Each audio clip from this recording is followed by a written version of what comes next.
श्री गणेशाय नमः। माता त्रिपुर सुंदरी अपने भक्तजनों को मनवांचित फल प्रदान करने वाली कल्पलता के समान हो। हे माँ, आपकी पादुकाओं आपके लिए आदरपूर्वक ये श्री चरणों में समर्पित हैं। इन पादुकाओं को ग्रहण कर लो।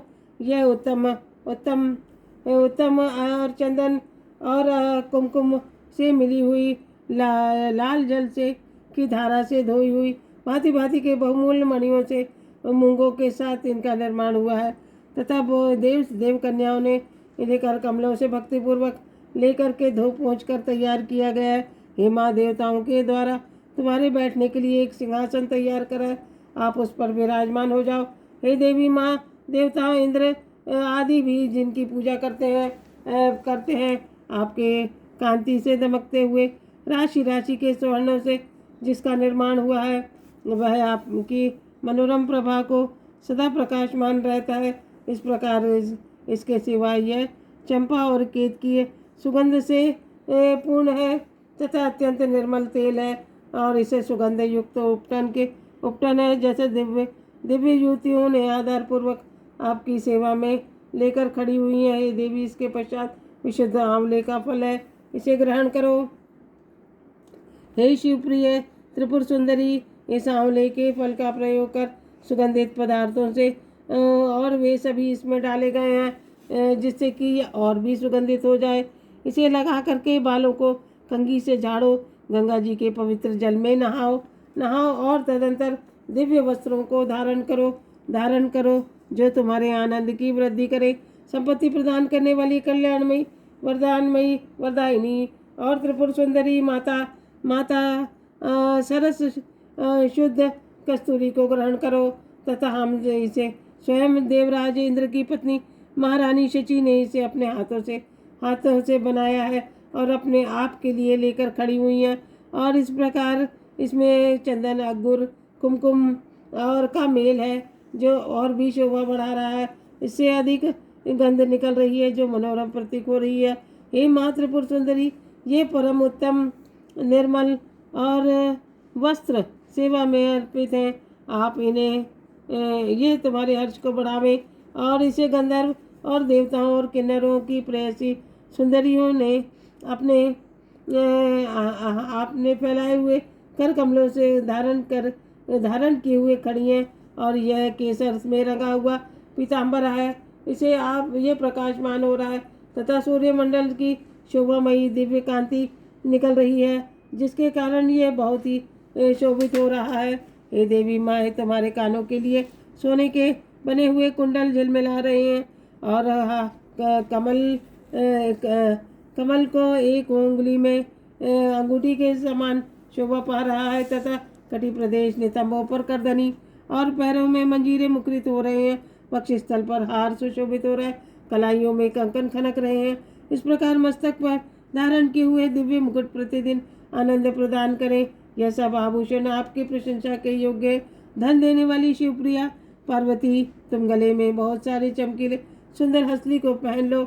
ललाट पर मध्य भाग में सौंदर्य से युक्त चिन्ह को धारण कर सिंदूर की बेंदी लगा लो और अत्यंत पद्मपाद तथा शोभा पाए तिरस्कृत करने वाले नेत्रों में काजल लगा लो तथा ये काजल दिव्य औषधियों से युक्त है। पापों का नाश करने वाली और संपत्ति प्रदान करने वाली त्रिपुर सुंदरी, अपने मुख की शोभा को निहारने के लिए यह दर्पण ग्रहण करो। साक्षात रति रानी अपने कर कमलों से लेकर आपकी सेवा में उपस्थित हैं। इस दर्पण के चारों ओर मूंगे जड़े हुए तथा प्रचंड वेग से घूमने वाले मंदराचल, मथानी और क्षीर सागर से मथा हुआ यह दर्पण उसी में प्रकट हुआ था। यह चंद्रमा के समान किरणों वाला और उज्ज्वल है तथा भगवान शंकर की पत्नी पार्वती देवी देवरानियों ने के मस्तक पर रखे हुए बहुमूल्य रत्नमयी कलशों में शीघ्रता पूर्वक दिए जाने वाले यह निर्मल जल को ग्रहण करो और इसे चंपा और गुलाल आदि सुगंधित द्रव्यों से सुवासित किया गया कस्तूरी रस, चंदन, अंगूर और सुधा की धारा से अप्लावित है। मैकलहार और उत्पल, नाग केसर, कमल और मालती, मल्लिका, कुमुद, केतकी और लाल कनेर जैसे फूलों से सुशोभित पुष्पों की माला और नाना प्रकार के रसों से की धाराओं से लाल कमल के भीतर निवास करने वाली श्री चंडिका देवी की का पूजन करता हूँ। चंडिका देवी इस प्रकार देववधुओं के द्वारा तैयार किए गए दिव्य धूप प्रसन्नता को बढ़ावे और धूप रत्न और पात्र जो भी सुगंध निवास स्थान है रखा गया है वह तुम्हें संतोष प्रदान करे। इस प्रकार जटामासी अगुर गुग्गुल चंदन और चूर्ण कपूर शिलाजीत और मधु कुमकुम और घी मिलाया गया है। ऐसे उत्तम रीति से बनाया गया है। हे देवी त्रिपुर सुंदरी, तुम्हारी प्रसन्नता के लिए दीप प्रकाशित किए गए हैं जो घी से जलाए जा रहे हैं। इसके दियट में सुंदर सुंदर मूंगे और मोती जड़े हुए हैं। देवकन्याएं इसे अपने हाथ में लेकर खड़ी हुई हैं और ये स्वर्ण युक्त चषक पात्र है जो इसे जलाया जा रहा है। इसमें कपूर की बाती लगी हुई है तथा भारी से भारी अंधकार का नाश करने वाली है। हे चंडिका देवी, देववधुओं के द्वारा तुम्हारी प्रसन्नता के लिए नैवेद्य तैयार किया है। उसमें अघन के चावल और स्वच्छ भात है जो बहुत रुचिकर है, चमेली की सुगंध से सुवासित है तथा हींग मिर्ची और जीरे का द्रव्य से छौंक बघार कर बनाया गया है। नाना प्रकार के व्यंजन भी है। इसमें भांति भांति के पकवान, खीर, मधु, दही और घी का मेल है और माँ सुंदर रत्नमय पात्रों में सजा कर रखा गया है।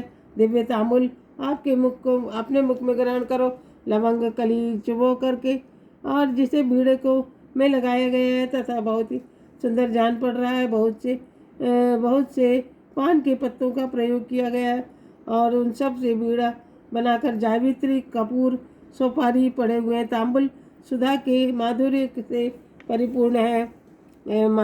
महात्रिपुर सुंदरी माता पार्वती तुम्हारे सामने विशाल एक दिव्य छत्र प्रकट हुआ है और इसे ग्रहण करो। शरद काल में चंद्रमा की चटकीली चांदनी के समान सुंदर और इसमें लगे हुए सुंदर मोतियों की झालर ऐसी जान पड़ती है मानो देव नदी गंगा का स्रोत इसके ऊपर से गिर रहा हो। यह छत्र स्वर्णमय दंड के कारण शोभा पा रहा है। मातृपुर सुंदरी स्त्रियों में के हाथों में निरंतर डुलाए जाने वाले श्वेत चवर जो चंद्रमा के कुंद के समान उज्ज्वल तथा पसीने के कष्ट को दूर करने वाले तुम्हारे हर्ष को बढ़ावे। इसके सिवा महर्षि अगस्त्य, वशिष्ठ, नारद, शुक, व्यास आदि वाल्मीकि मुनियों द्वारा अपने अपने चित्त के अनुसार वेद मंत्रों का उच्चारण विचार किया है तथा ये मन संकल्पित वेदवाणी तुम्हारे आनंद की वृद्धि करे। स्वर्ग में आंगन में वेणु, मृदंग, शंकर, भेरी और मधुर ध्वनि के साथ संगीत होता है जिसे अनेकों प्रकार का कोलाहल शब्द व्याप्त रहता है। वह विद्याधीश्वरी प्रदर्शित नृत्य कला तुम्हारे सुख की वृद्धि करे। हे देवी, भक्ति से और पद्ममय स्रोतों के साथ आदि से कही गई भक्ति का लेश मात्र भी मिले तो हे माँ आप प्रसन्न हो जाओ। मैं तुम्हारी भक्ति के लिए अपने चित्त में आकुल रहता हूँ और एकमात्र जीवन का फल यही है।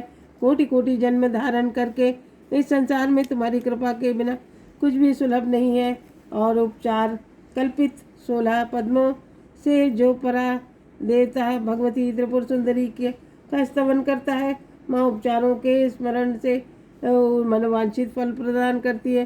हे देवी माँ, हम मूर्ख तुम्हारी शरण में है। जगदम्बे, सबकी मनोकामनाओं को पूरी करने वाली देवी माँ, हम सब पर दया करो।